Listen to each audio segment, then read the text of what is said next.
Let's dig deeper behind the headlines with our guest analyst, who we've invited to help us explore the news and issues of the day. And today we have the current affairs analyst, Professor of Communications and Deputy Dean of the Postgraduate School at Bayes University in Abuja, Professor Abiodun Adeniyi. Prof, good to see you again. Thank you for coming in. Thank you for inviting me.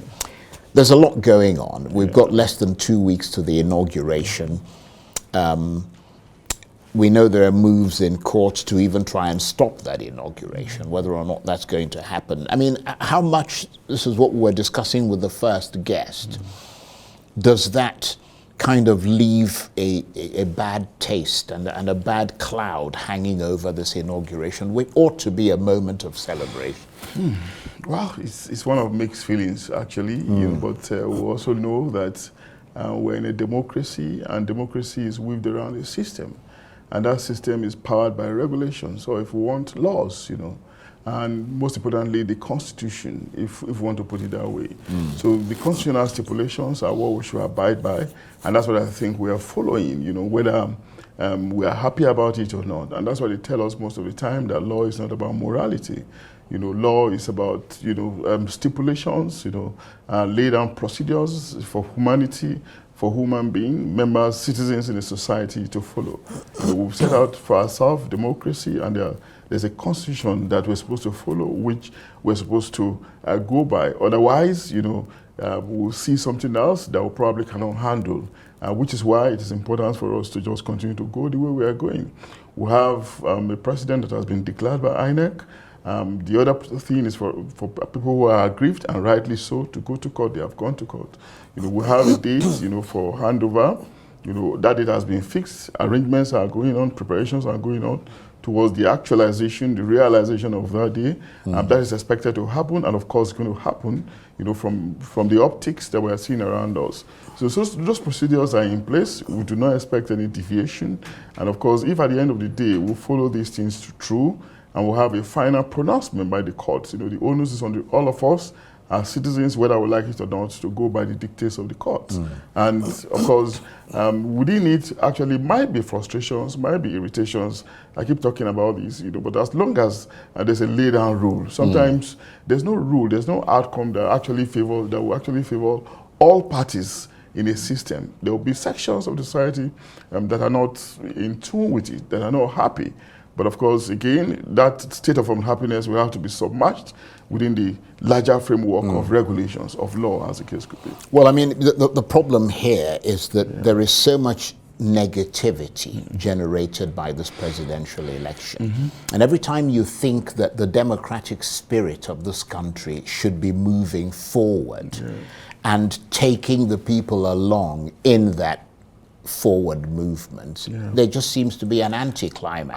I mean, if you remember, for example, when June 12th happened, it was that same kind of spirit that the country had come and said, oh, we're going to move things forward. And then suddenly it's 2 steps backwards. I see what you mean. There's so much negativity, no doubt. Each day we'll think that we're heading towards peace. We're heading towards a meaningful resolution where the atmosphere will be one of those where we're all now on the same page, where we're expecting ecstasy, enthusiasm. You see one damning report or the other, like the one that the BBC won today. But I want to say that it's not really the June 12 situation we are dealing with now. That was a major coup against an election. That was very, very drastic, unfortunately radical, orchestrated by a leader that probably didn't want to go, all kinds of rigmarole, some kind of Maradonic. But I'm talking about the impact on the spirit of the people. The impact are actually slightly different, but this one is just one of perception. A deafening, disturbing, worrisome perception, which I think will be rectified by the final pronouncement of the courts. And that's why we are very trusting. We are reinvesting our hope in the judiciary that at the end of the day, they'll come out with a satisfactory, or I don't know how to describe it now, with a position that everybody will feel okay with. We cannot, as long as justice is seen to be done. And we cannot dictate to them. That's taken for granted. But of course, there will be a final pronouncement, and we hope that to be a closure. A closure to the controversies, and of course we can now move on towards more important issues around statecraft, around development, around growth, in the build-up to another round of election in 4 years' time, hopefully. Right. You mentioned the BBC's report there, so that kind of, we segue sort of into it, because that has come out basically today. As Sumner and I were discussing, Western governments tend to act on a lot of things. Like it becomes their kind of guide. So you wonder what that is going to bode for Nigeria. And this is coming just a day after the US announced visa restrictions on select unnamed Nigerians for undermining the 2023 elections. We don't know who is on that list. But we do know that Western governments often cooperate when it comes to people being sanctioned. So these individuals may suddenly find that they're, having difficulty getting visas to the UK and to the European Union as well. But it's all that comes together to cast a shadow over this inauguration. Yeah, it will cast, really. But first of all, I had Sumner clearly, and I tend to agree with him largely. The focusing on Rivers State isn't really new, because we had Yaga's earlier pronouncement that Imo and Rivers are actually suspect. And of course, Premium Times did an investigative story that also revealed the same. And BBC is reinforcing it, It's all right, but I would have wanted us to pay some other attention to maybe some other states or some other areas, perhaps so we can get a good representation.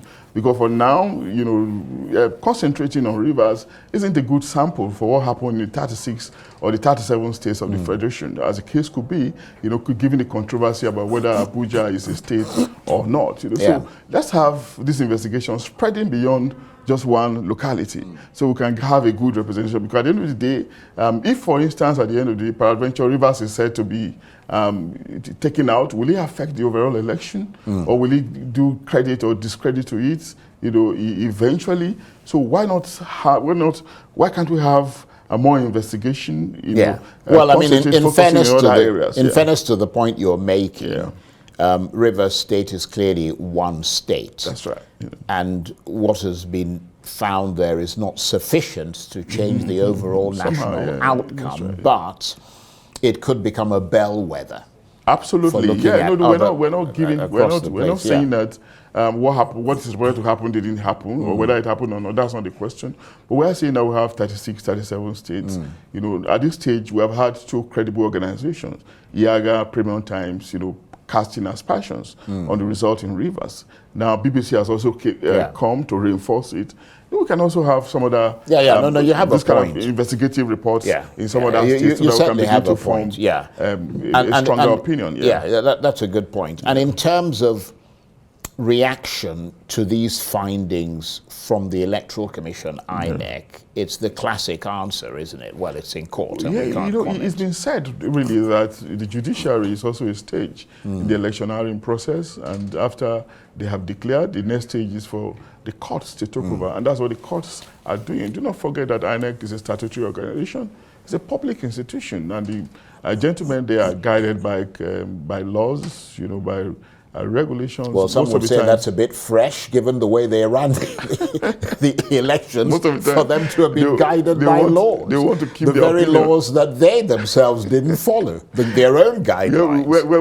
We're also being guided by laws, or by stipulated expectations. That's the ideal. We are sticking to the ideal. The ideal is that they will muffle their opinion for now, and just stick to processes, as the case could be, so that they will not run into trouble. I think that's what they're trying to do, trying to play smart in the circumstance. It's always brilliant talking with you and getting the benefit of your wise counsel. Professor Abiodun Adeniyi is a current affairs analyst, professor of communications, and deputy dean of the postgraduate school at Bayes University in Abuja. Thank you very much indeed. My pleasure. That's it for this edition of Arise Prime Time. Join us again tomorrow. From me and the entire team here in Abuja, bye-bye, and thank you for watching.